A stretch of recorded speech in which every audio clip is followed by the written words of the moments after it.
Day নম্বর 5-এ আজকে জানাই good morning. সকালবেলায় উঠলাম, দুধের প্যাকেটের মানে ওই দুধের যে দাদাটা আসে ওর বেল শুনে ঘুম থেকে উঠেই তাড়াতাড়ি করে এটা নিয়ে নিলাম।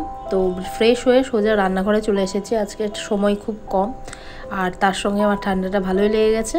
তো আজ সকাল সকাল ভাত খাবো না, স্কুল যাওয়ার আগে খাবো হলো টোস্ট আর ঘুগনি।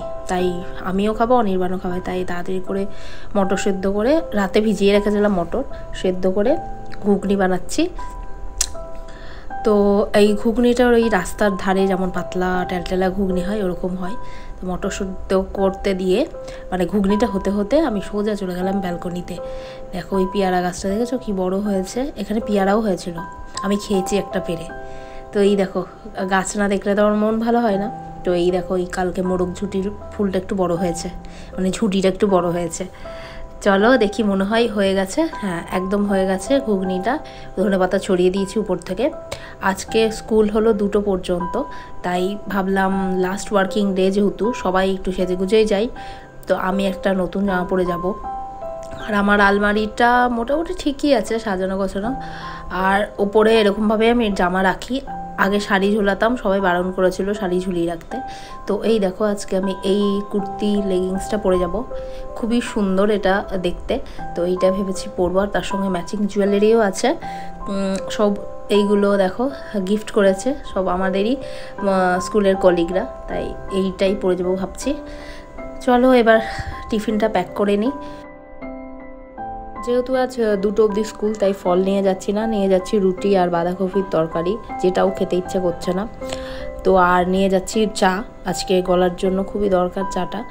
আর আমার স্নান পুজো সেরে আমি ব্রেকফাস্ট নিয়ে বসে পড়েছি। আমি আজ এই ঘরে ব্রেকফাস্ট করব আর সাজবো। দেখো আমি সাজতে শুরু করেছি, কিন্তু বাকি ভিডিওগুলো কোনো কারণে আর দেখাচ্ছে না, শো করছে না, মানে ফিক্সড হচ্ছে না, স্টাক হয়ে গেছে। এই একটা ছবি ছিল তাই শেয়ার করলাম।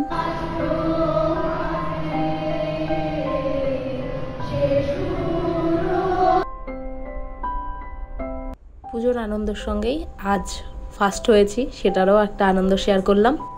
এখন ঘড়িতে বাজে 7:15। আমি চা নিয়ে বসলাম।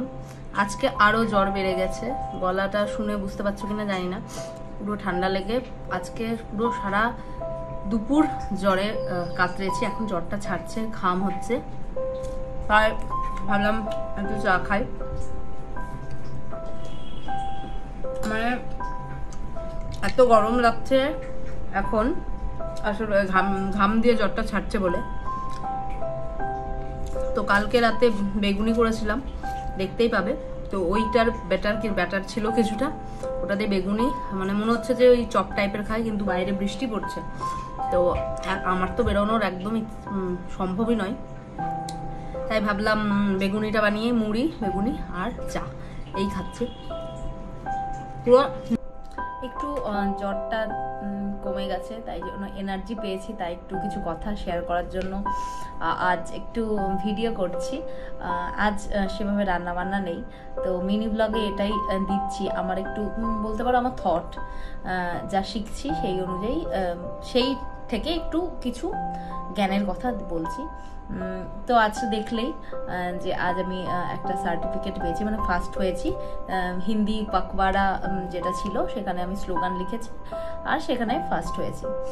তো কখনো সেটা আমি ভেবেচিন্তে লিখিনি, খুব আনন্দের সঙ্গে মজা নিয়ে একদম লিখেছিলাম।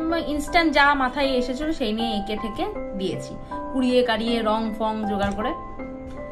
তো যা বলছিলাম, প্রথম হওয়া বা ফার্স্ট হওয়াটা ডাজন্ট ম্যাটার, যেটা দরকার সেটা হলো অ্যাপ্রিসিয়েশন।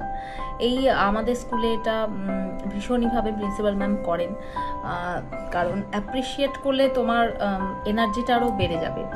আমরা না এখনকার শিক্ষা ব্যবস্থা বা এখনকার যে প্রসেসটা, সেটা না পুরোটাই আগের থেকে অনেকটা আলাদা। আমরা প্রতিনিয়তই শিখছি, বাচ্চাদের কাছ থেকে শিখছি, বা গার্জেনদের সঙ্গে আমাদের যে কথাবার্তা হচ্ছে সেখান থেকে কিছু গেইন করছি, কিংবা বা পরিস্থিতি তো অবশ্যই শেখায়। তো সেই জায়গা থেকেই বলছি, বন্ধু হোক, বন্ধুকে হোক, মা বাবাকে, বাবা মাকে, হাজব্যান্ড ওয়াইফ, বিশেষ করে বাচ্চাদের ক্ষেত্রে তো অ্যাপ্রিসিয়েশনটা ভীষণ জরুরি। এখনকার প্রসেসে এগুলো খুব খুব জরুরি। তাতে বাচ্চাটাকে বা শুধু বাচ্চা বলে নয়, বড়োদেরকেও এনার্জি দেয়। আজ আমি মানে এটা আমি বলছি, আমি ভিডিওতে কখনো বলি না সেভাবে, কিন্তু সত্যি এনার্জি দেয়। আজ অনেকটা মানে কি বলবো, আমাকে চার্জ দিল, এরকম একটা ব্যাপার, তাই আরও শেয়ার করছি। তো আজ জ্বরের মধ্যে সবিশেষ কিছু রান্না করলাম না, খাচ্ছি সেদ্ধ ভাত, মানে ফেনা ভাত গলা গলা। দেখা হচ্ছে কালকের ব্লগে।